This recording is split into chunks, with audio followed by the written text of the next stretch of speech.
Hey Josh, you know when Josh was a kid, we were at the zoo. He pointed to a piece of bread in a cage. I told him it was bred in captivity. That's actually funny.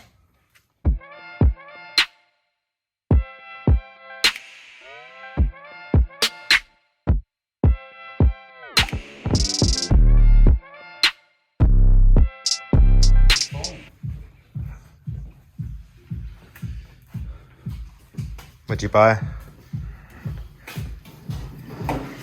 Nothing. I'm frustrated because I can't buy genuine degreaser. But these have degreaser in them. But you can't buy degreaser. Everything says degreaser. And the stuff they give you to put in there is just crap. So I'm just going to use Kero.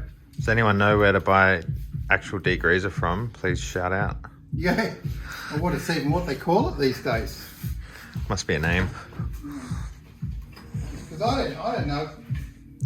So we used to have a guy that came and just changed them out all the time. Anyway, that'll be exciting.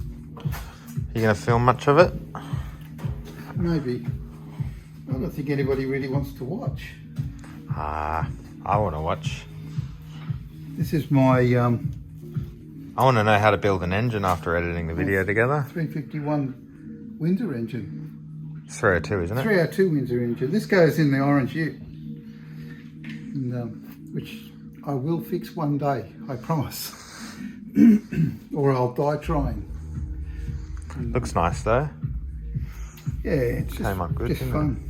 For me, this part's the easy part. The welding was much harder, and the painting is just a nightmare for me. I'm just no good at painting. I do it, but I don't love it. Okay, I'm rebuilding the 302 Windsor. This is not a how to rebuild an engine. It's just sort of more of a documentary. So I'll just keep you informed as we go. It's been rebored.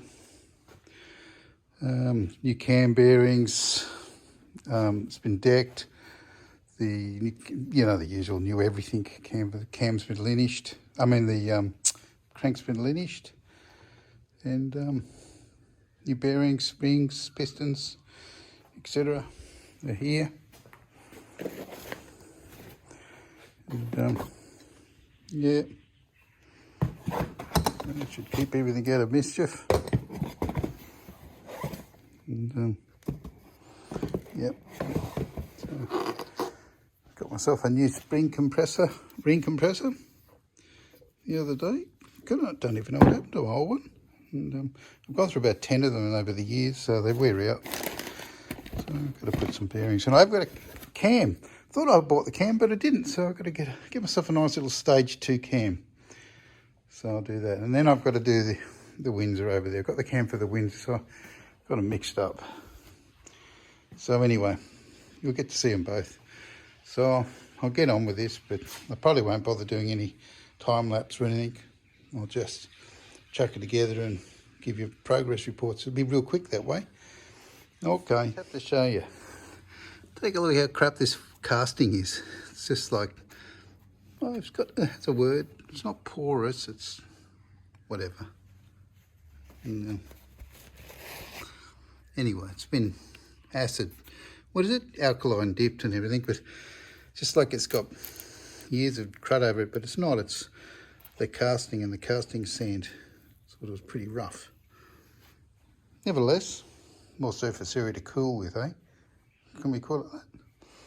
And that's me rag after the second clean inside the cylinders. So it looks like I'm going to have to give it at least a third one. Might do this one from underneath.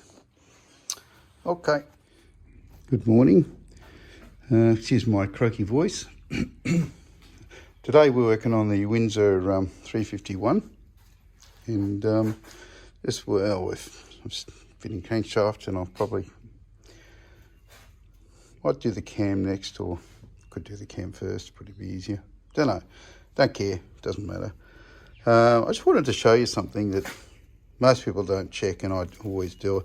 I've had all these main bearings bolted down, and then you do one revolution of the crank, and then you pull it out. I've done more than one because I was doing something else at the same time. But you're looking for metal, any white metal scratched or any straight lines, because sometimes when they lineage the crank, they can miss a bit here on the oil inlets, exit outlets, and they can get a bit sharp. This guy's done a good job, so he hasn't done anything. So I've checked them all. I'll show you the rest over here actually. Check them all, and they're all perfect except a fingernail scratched at it somehow, and it's wisdom. It's only white metal, tiny bit of white metal. And the only other thing is, my engine reconditioning guy, he prefers the rope seals, and I prefer these seals because I'm an idiot and it's easy to make a mistake. And so if this actually fits in here, which it probably won't by the looks of it because it's the wrong one. Yeah, okay, quick update on my Windsor engine. So this is my Windsor engine, got 5 pistons in now actually. 5 pistons, which is going together beautifully. It's got a good, quite in good shape. And yeah, so that's about it. Here's our new pistons, new bearings.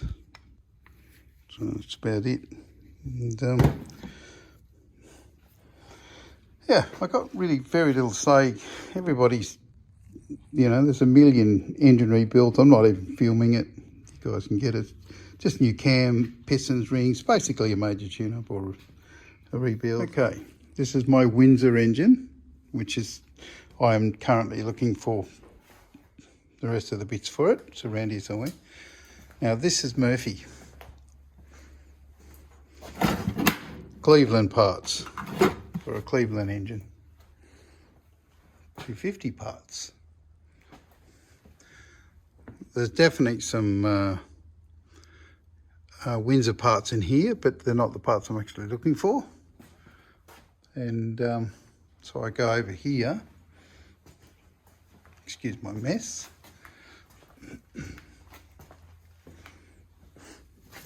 Cleveland parts. Nothing. A couple of cams. Look at that. Cleveland parts. Look at that. Cleveland parts. Guess what? Cleveland parts. See anything with Windsor parts written on it around here? No. By crikeys. Where the devil are all my bloody Windsor parts?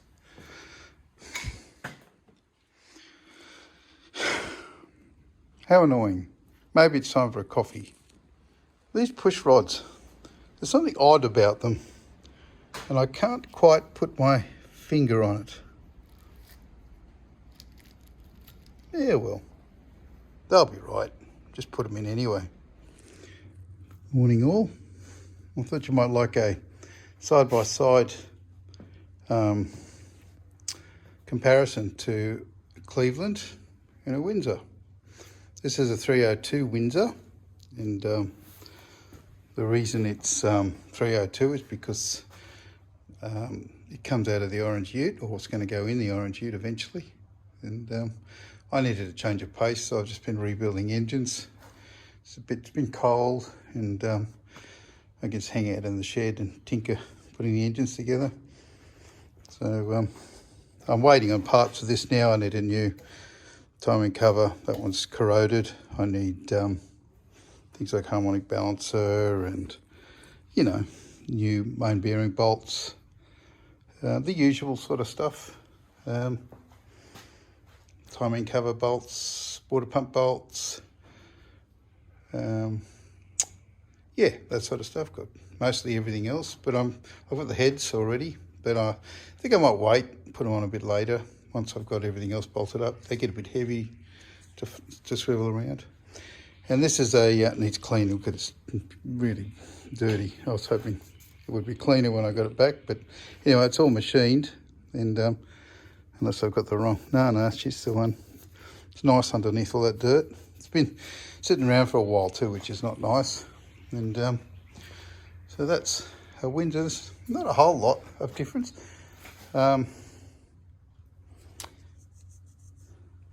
Yeah, Cleveland, I meant to say. And, they're a bit different, but not dramatically. And still noticeably Ford, you know, you got the distributor. I remember always tuning up the V8s, and I loved the Fords because you could really reach the distributor as you do the points. The Holdens were always a hassle. Having said that, the Holdens were a nice engine to rebuild. These, I'm not loving this engine in some respects. It's just a bit rough. It could be because it's such an early model. It's just, the casting's a bit rough. So, but this is the 351, it's a later one slightly, and it's actually much nicer. So it's probably just a time, you know, time dated thing. It's got its new cam bearings. It's not new everything, you know, cam bearings, cam followers, of course, timing chains, pulley gears, oil pump, which is not on yet, oil pump shaft, distributed, the oil pump shaft, and so pistons, of course, and bearings, crank's been lineage, still in quite good condition, and yeah, so that's about it. Anyway, here's the difference in piston. There's your piston for the, it's only sitting there, and that's a, you know, a normal Windsor piston, Cleveland or Windsor. It's a Windsor, Cleveland, bit of difference. And this one's just shy of the, that's set at number 1 now, so you can't see, but I can feel it. Just shy, it's about a ½ mil down or a mil down. Could measure it, probably a ½ mil. And, which is sort of comforting. And, bit of checking to do. It's got a stage 2 cam in it. They call it a stage 2. I don't even know what that was. 75, 35, something like that. Who knows? Nor is. Anyway, here we go. Just cleaning up the Cleveland, and just giving it a degrease now, and I've just given it a really heavy hose out. So now I give it a blowout and a wipe down and re-oil it before it does anything silly. But it's it should come up to be a nice engine. Actually, it's an early one. And look at your casting. You know, it's like little cast. They weren't beautiful casting work. Anyway, they do the job. So a nice 351 Clevo going into the ute, and I really apologise about being so long between videos, but it's you know, life's what happens when you're doing other things, and that's been the size of it. So anyway, cheers. Well, here's my Clevo, my 351, and ready for the second set. Since we're halfway there now, I just thought I'd give you quite progress. And I never had black, like in you know, like build lube, but anyway, it's really good. Look at that. And yeah, so that's about it. Just thought I'd update you. And I'm setting the cam timing at 0 with they call it a stage 2 cam. Really, it just gives you a bit of room to move if you want to play around. But I think that should be all satisfactory. And so I'll slide a roll around and I'll put the next set of pistons in. Should be nice, pretty, isn't it? I don't know what it is. Once you get the pistons all in, you feel like you're on your home run. Anyway. Okay, well, on the Cleveland, I thought maybe I'm up to number 5. I thought maybe I'll show the process of putting in one piston, because obviously it's the same every time. And what I do, so I'll try and film it in sequential order, and we'll see how that pans out. So here you go. I'm going to leave it rolling, and see what happens. There's my pistons, which have already been cleaned, and all the surfaces. Well, I actually use green scour in there and stuff with this one, but usually the thing. Okay, so let's put you in a tripod, and I'll do my best to show you. Okay. So if I try and work down here, so it goes in order of 1, 2, 3, 4, 5. So I'll show you in a second, but got to be close. Just be, there it is, the little pointy bit goes up and it goes to the centre. So what it is that your piston will lash that way, but not left and right, because there's obviously a gudgeon pin. So what you do is you've got to make sure, and I put my 2 compression rings opposite side to the oil ring gaps. So I go to like a, I don't know what's that, and 10 o'clock and 2 o'clock or something like that position. So there and there. Take off the main bearing cap.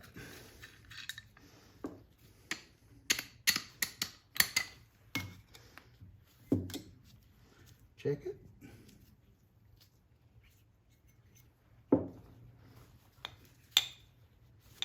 Make sure there's no grit underneath there or anything. There isn't, I've just cleaned these already, but I'm doing it just for show. Okay, and in my case I wash these, so I'm going to put a little bit back in there, so it's got a little bit of pre-lube in there. Because I clean this, all re-clean it, because I've been sitting around for quite a while.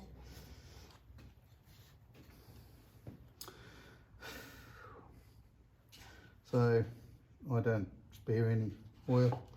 I love a fair bit of oil.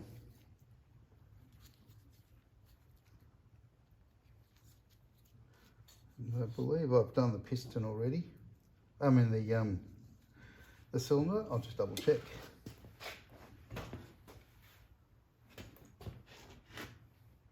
No, I haven't.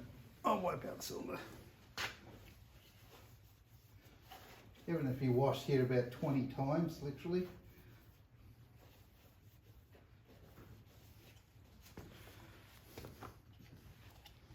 I'm just pre-lubing the bore.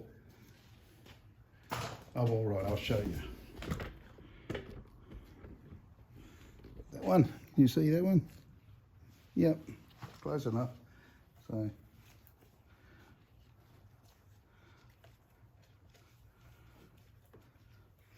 There you go. That's all. With a bit of, I'm using diesel oil. Where are we? Here. And I like diesel oil. It's a good. It's good as a run-in oil. And just detergents in it. That's what I like anyway. Everybody will have a different.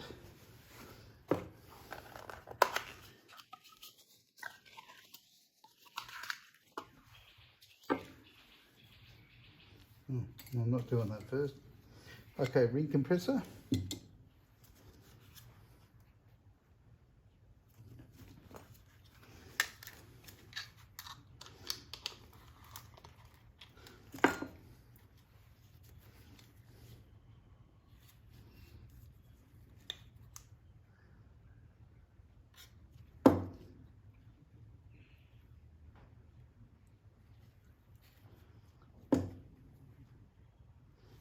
Perfect.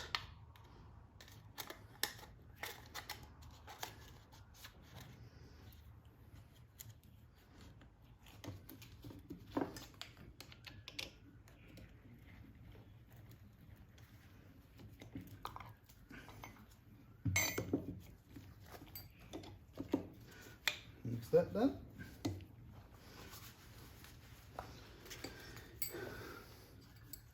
I was thinking of getting a couple of dogs, and I'd name one Rolex and one Timex, and I reckon they'd make good watchdogs. What do you reckon?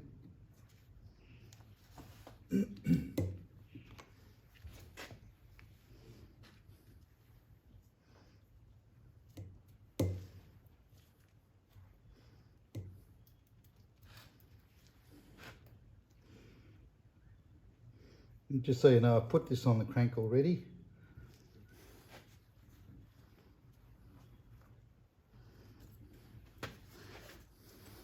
My back's hurting from bending over.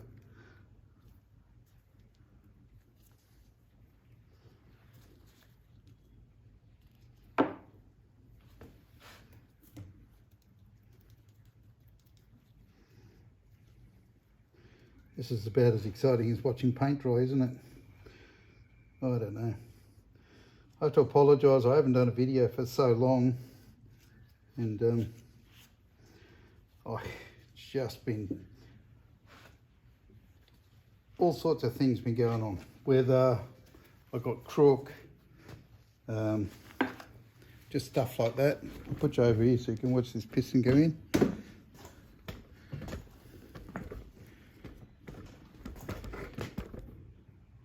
Would that be the one? Yeah. Yep. So you should say number 4. Let's double check. Number 6 actually. That's 5, 6. So, and number 6 it is. So that mind me. I'm gonna have to hope for the best. Oh, I'm moving the camera around. There we go. Okay.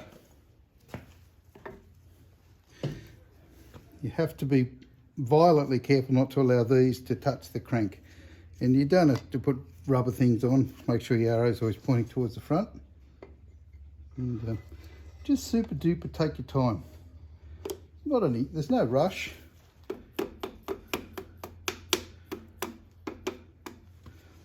And, make sure this, and I hate that I put my finger there, so if it goes too far, it crushes my finger, but hey, my finger will get better, but the crank won't.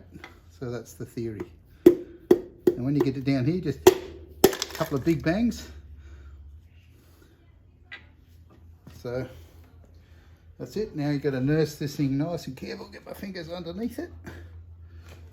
I'll show you the other side. You might as well watch. It's not exciting this side.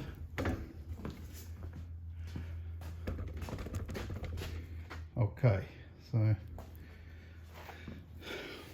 here it is here. And see how it's actually missing. Oh, sorry, it's missing the crank. So I've got pre-lube on the crank already.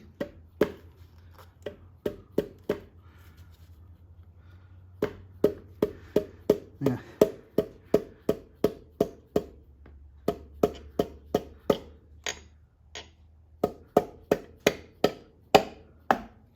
in.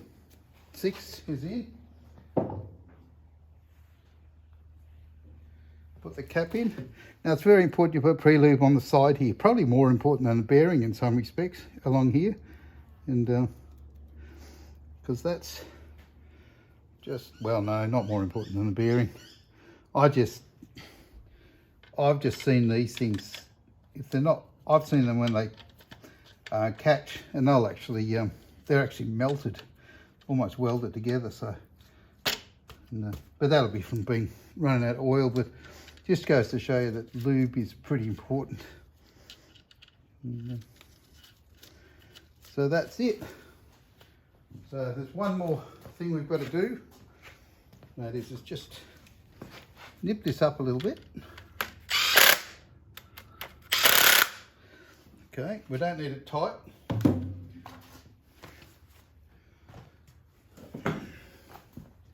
One revolution of the crank.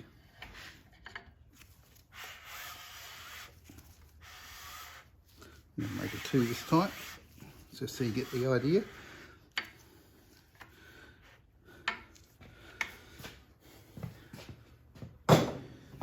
Now we inspect, and we have no choice but to inspect. So I'm pretty sure we put this number 6 in, last I heard.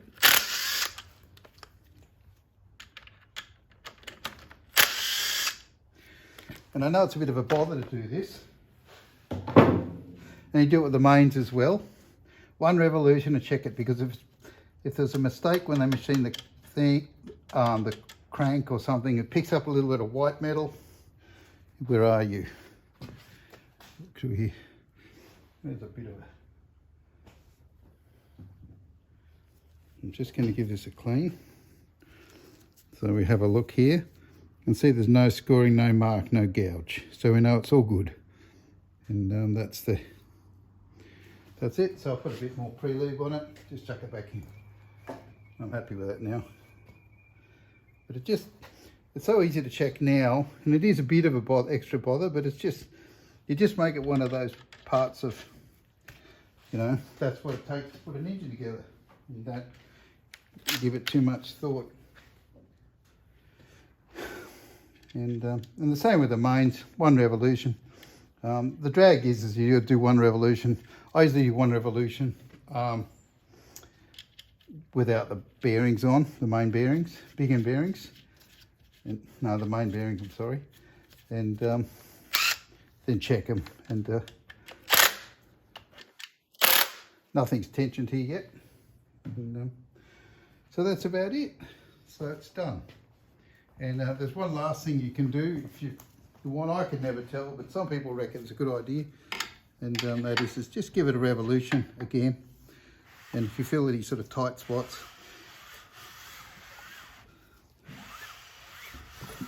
feels pretty good actually. So we get this next cylinder ready to rock and roll, which is number 7.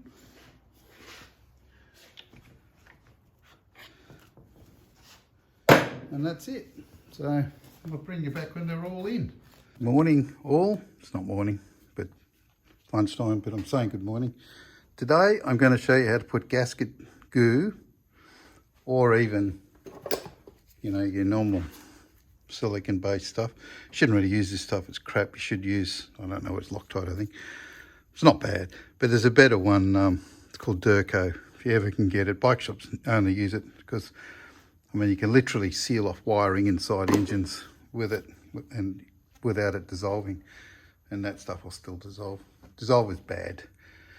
Anyway, the point is I'm going to show you how to put gasket goo on properly, and only once. So here we go. So you just shove it on willy-nilly, and I'm using a service so I can wipe it clean later. And this stuff's not so important because it's very thin, but if it, just imagine it was silicon, and how when you tighten it up for too much, it just squirts out everywhere, and it squirts inside the actual engine block as well, which is just a drama. You just don't want silicons in there, or even too much of this. Now this was taught to me not by my mechanic boss when I was young. It was taught to me by an aircraft mechanic, and this is an aviation way of doing it. And with aviation, they've only got one way to do it, and that's the right way. They study everything. So it's like this. So essentially, you do that, and it'll actually decrease it. It impregnates into the gasket better. And I've gone wild here, put way too much on.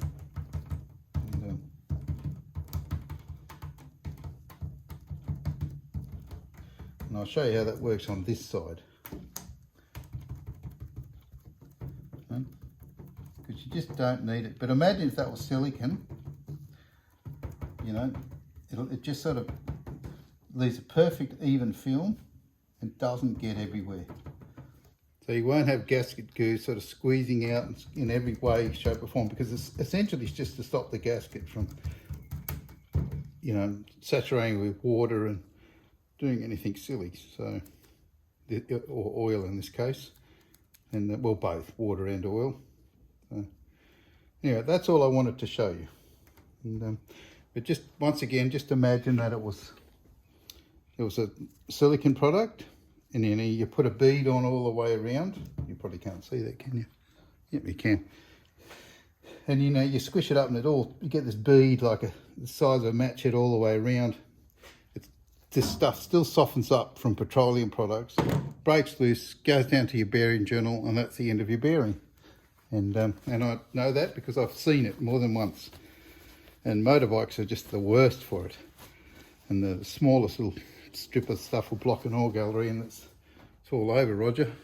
So anyway, so that's what that's for. And And what I do is I will put it on both surfaces. You can't see, but it's here. And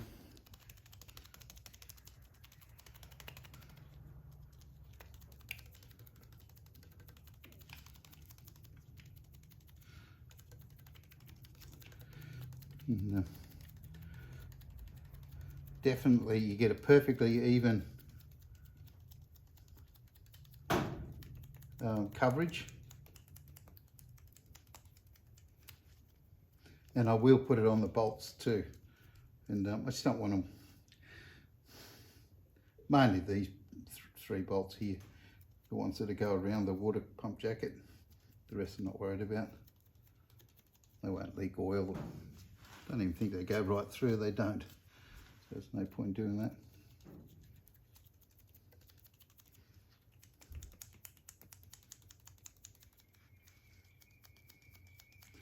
That gives you a perfectly even coverage. So in about 10-15 minutes on a normal warm day, which it is today, the reducers or whatever you want to call it, it's in that, the stuff you can smell essentially, will evaporate out of that, and that'll be 100% ready to bolt together. So that's all I wanted to show you, so I'm off. Okay, so got the sump on, timing cover, water pump on, oil pump, I think I told you about that, oil pump. So it's going to be heads and valley. I haven't got the head yet, so it's a pretty well short motor now. And so yeah, heads are next. I'm going to get the heads done. So that's it. Just wanted to do harmonic balancer. It's next. Well, I was going to paint it first. So I'll have to get some paint. Okay.